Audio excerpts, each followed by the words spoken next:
Locked is a twisted movie about an elderly man who's pushed too close to the edge. Anthony Hopkins plays a luxury SUV owner whose vehicle has been broken into 6 or 7 times within the last month. And the cops have no time to look into it, so he decides to take justice into his own hands by booby-trapping his vehicle to teach a lesson to the next criminal who thinks they can fuck with him. Bill Skarsgård happens to be that unlucky hooligan. He's a man who's down on his luck. He's recently sober and trying to better himself. But he's on thin ice and he needs cash badly. So he decides to ransack Hopkins' car. But once he gets in, he realizes there's nothing of value in it. When he tries escaping, he can't open the doors. He can't even break the windows to get out. And then there's a call on the car's phone. And Anthony Hopkins tells him that he's being held captive for the crime that he just committed. This movie is so unrealistic and underwhelming, yet somehow it worked for me.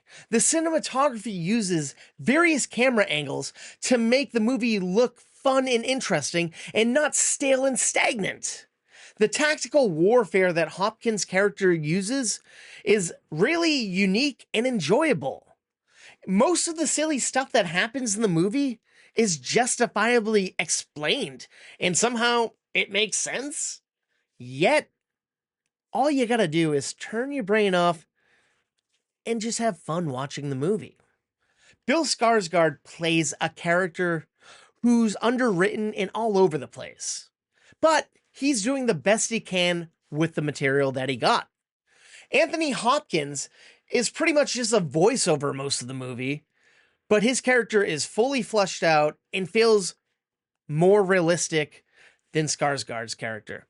This movie reminds me of the Kiefer Sutherland, Colin Farrell movie Phone Booth, mixed with the Willem Dafoe movie Inside. It wasn't as thrilling or intense as I had hoped it to have been, but it was a decent watch. Plus, the nice part of this movie is it's only 95 minutes. So you get in and you get out. If any of this sounds good to you, I highly suggest going to the theater and checking out Locked. And if you happen to like movie review podcasts, perhaps you could check mine out. It's called Movie Toast, news and reviews, and we're available wherever you get your podcasts. Thank you, and please stay toasty.